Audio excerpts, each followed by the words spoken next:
Welcome back to the new video. आखिरकार Bihar staff selection commission ने उस वैकेंसी के डिटेल्स जारी कर दिया है जिसके बारे में बहुत सारे लोगों को बहुत दिनों से इंतज़ार था। तो इस वीडियो में हम बात करेंगे कि आखिरकार वो कौन सी वैकेंसी है, कैटेगरी वाइज कितनी वैकेंसीज़ हैं, उसके लिए कौन कौन से लोग अप्लाई कर सकते हैं, एज लिमिट क्या है, और मेन सबसे इम्पॉर्टेंट चीज़ ये रहेगा कि एग्ज़ाम का पैटर्न क्या होगा, यानी सिलेक्शन का प्रोसेस क्या रहेगा।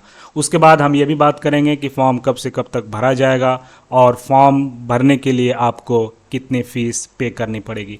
तो सबसे पहले अगर आप इस चैनल पर नए हैं तो चैनल को ज़रूर सब्सक्राइब करें, क्योंकि अब हम इस तरह की रिलेटेड चीज़ें, इन्फॉर्मेशन हम आपके लिए लाते रहेंगे। तो सबसे पहले हम ये समझने की कोशिश करते हैं ब्रीफली कि बिहार स्टाफ सिलेक्शन कमीशन किस तरह के एग्ज़ाम्स कराती हैं।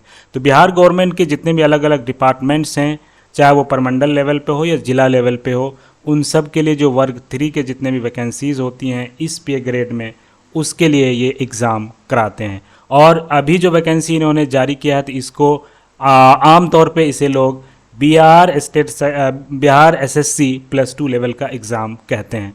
तो आइए अब ये देखने की कोशिश करते हैं कि ये जो वैकेंसी है उसमें कैटेगरी वाइज कितने सीट्स हैं। तो सबसे पहले जो अनरिजर्व कैटेगरी है, जिनके लिए कोई रिजर्वेशन नहीं है, उनके लिए 5064 वैकेंसीज़ हैं। और जो इकोनॉमिकली वीकर सेक्शन है, जो आर्थिक रूप से कमज़ोर वर्ग के लोग हैं, उनके लिए 1090 सीट है। उसी तरह जो बीसी, जो बैकवर्ड क्लास के लोग हैं, उनके लिए 1249 सीट्स हैं। उसी तरह अत्यंत पिछड़ा वर्ग, जो बिहार में अलग से कैटेगरी है, उनके लिए 1884 सीट है। और एससी के लिए 367 के अराउंड, 1367 के अराउंड इसमें सीट्स हैं। इसको आप कंफर्म कर सकते हैं वहाँ पे।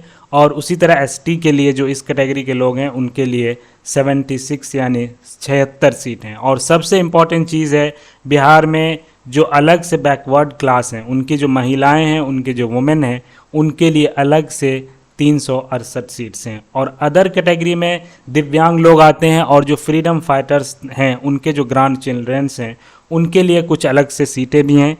और टोटल मिला के, कुल मिलाकर 11,098 सीट्स हैं। और ये अपने आप में बहुत बड़ी वैकेंसी है। तो उन सारे लोगों के लिए जो गवर्नमेंट जॉब की तैयारी कर रहे थे और इस इंतज़ार में रहते हैं कि वैकेंसी आए और फिर एग्ज़ाम में शामिल हुआ जाए, तो इनके लिए एक बहुत ही गोल्डन चांस है, बहुत ही अहम मौका है। अब हम नेक्स्ट सेक्शन में ये बात करते हैं तो इस एग्ज़ाम में कौन कौन से लोग शामिल हो सकते हैं या कौन कौन से लोग अप्लाई कर सकते हैं।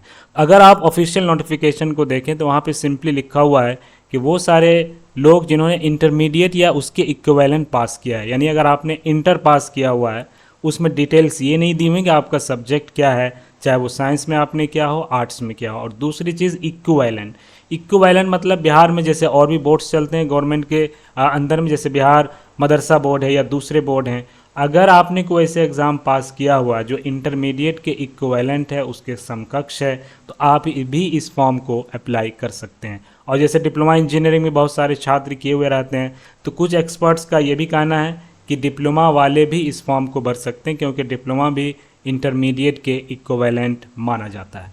अब चलते हैं कि एज लिमिट क्या है। आखिर ऐसा तो नहीं है कि कोई भी इसे भर दे, मिनिमम एज मैक्सिमम एज कुछ भी लिमिट नहीं है, ऐसा नहीं है, बल्कि यहाँ भी एक लिमिट है कि आपका मिनिमम एज जो है वो मिनिमम होना चाहिए। आपका एज कम से कम आप 18 साल के हों, तब जाके आप इस फॉर्म को भर सकते हैं।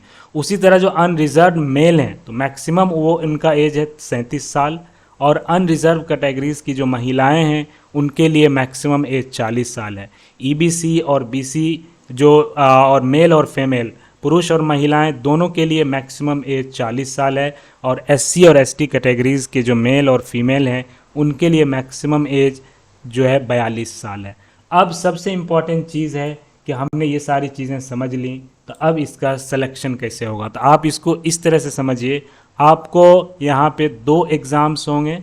एक तो प्री जिसको हम कह सकते हैं, एक तो अभी जो एग्ज़ाम्स होगा इसका अभी डेट नहीं है, लेकिन जो भी एग्ज़ाम्स होगा इस फॉर्म भरने के बाद आपको प्री एग्ज़ाम में शामिल होना पड़ेगा।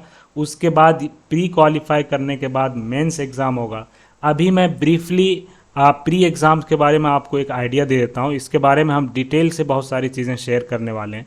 तो प्री जो एग्ज़ाम्स होगा उसमें मेनली 3 कैटेगरी होगा, आप इतना ये समझ लीजिए। ऑफिशियल कैटेगरी के हिसाब से पहला जो खंड होगा आपका क, और दूसरा जो आपका होगा ख, और तीसरा जो कैटेगरी होगा वो गौ।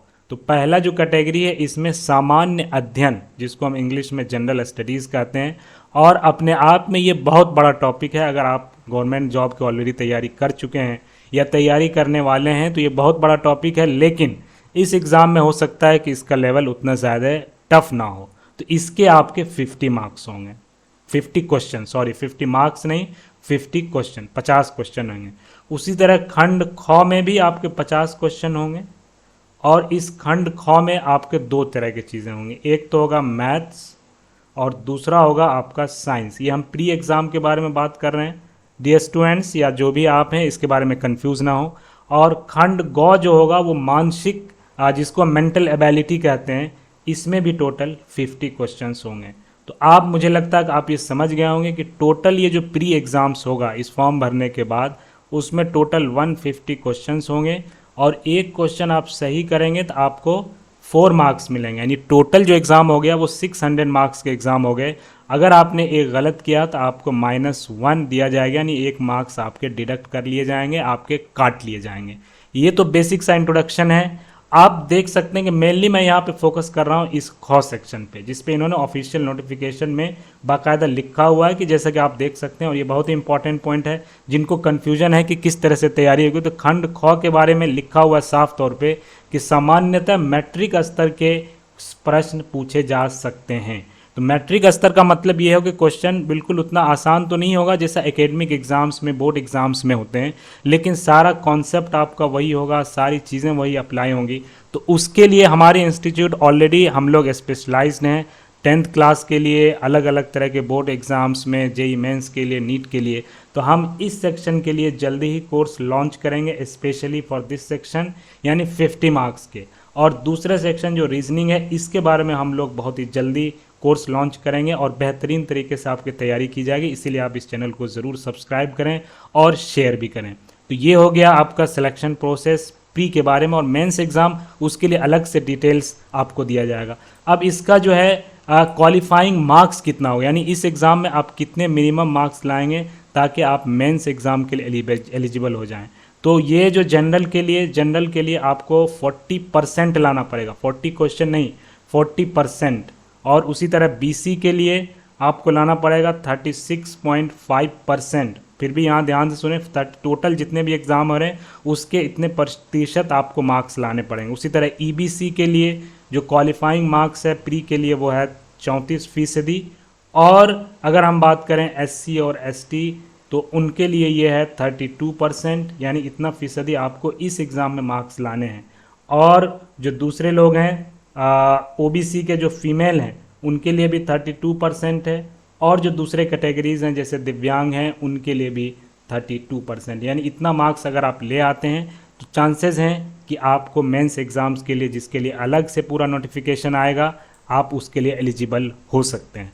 अब ये बात आती है कि फॉर्म कब से भरे जाएंगे। तो फॉर्म भरना कल से शुरू हो रहा है। अभी जब मैं कि वीडियो रिकॉर्ड कर रहा हूँ तो अभी है 26 सितंबर। कल से ऑफिशियल नोटिफिकेशन के मुताबिक कल से आप फॉर्म अगले 9 नवंबर तक, नवंबर के पहले हफ्ते तक, या मुझे लगता है कि आप 9 नवंबर तक आप इस फॉर्म को भर सकते हैं। अब फीस कितना है, तो फीस में भी अलग अलग कैटेगरीज़ के हैं। अगर आप जनरल कैटेगरीज़ के हैं या बीसी हैं या ईबीसी हैं तो आपके लिए 540 रुपीज़ आपको पे करने पड़ेंगे, 540 रुपये। अगर आप SC ST हैं तो आपको 135 रुपीज़ पे करना है SC ST के लिए। और अगर आप दिव्यांग हैं तो आपके लिए भी 135 रुपीज़ एग्ज़ामिनेशन फ़ीस है। और जो दूसरे स्टेट्स के लोग हैं, चाहे वो किसी भी कैटेगरीज हों, तो उनके लिए 540 रुपीज़ 540 रुपीज़ पे करना पड़ेगा। अब ये फॉर्म कहाँ से भरा जाएगा, तो आप गूगल पे टाइप करेंगे बिहार SSC, आपको जो पहला लिंक आएगा, पहला रिजल्ट आएगा, आप वहाँ पे जाके उनके ऑफिशियल वेबसाइट से इस फॉर्म को भर सकते हैं। अब आखिर इतना डेट क्यों दिया गया है उस पर भी हम बात करेंगे कि बहुत सारे डॉक्यूमेंट्स की ज़रूरत पड़ेगी, तो उसके लिए हम अलग से एक वीडियो रिकॉर्ड करेंगे। अब है फाइनल वर्ड। सिम्बायोटिक इंस्टीट्यूट का ये मानना है, हमारा एक्सपर्ट का ये मानना है कि वो सारे स्टूडेंट्स जो अभी रिसेंटली इंटरमीडिएट का एग्ज़ाम पास किया, यानी अगले साल मैं ये 1 साल 2 साल पहले, उनका एज ऑलरेडी 18 साल का हो गया होगा, तो वो उनके लिए एक अच्छा मौका है, वो इस एग्ज़ाम को ट्राई कर सकते हैं। और बेहतरीन बात है कि हमारे पास कोई अभी टाइम नहीं है, यानी 2-3 महीने आपको एग्ज़ाम ऑलरेडी टाइम मिल रहा है। और 10th लेवल का और इंटर लेवल का ही अगर आपने इंटरमीडिएट का एग्ज़ाम अच्छे से दिया होगा तो आपके लिए एग्ज़ाम बहुत ही आसानी से प्री एग्ज़ाम्स क्वालिफाई कर सकते हैं। और हम भी आपके लिए रेगुलर यहाँ पे सारी चीज़ें लाते रहेंगे। तो आपका अगर कोई कन्फ्यूजन है, कोई चीज़ आप पूछना चाहते हैं तो ज़रूर कमेंट करें और इस वीडियो को ज़्यादा से ज़्यादा शेयर करें, ताकि वो लोग जिन तक अब ये जानकारी नहीं पहुंची है उनको भी फ़ायदा हो जाए। तो हम मिलते हैं एक नए वीडियो में नए कंटेंट के साथ, जो होगा आपके लिए बहुत ही बेनिफिशियल। Thank you.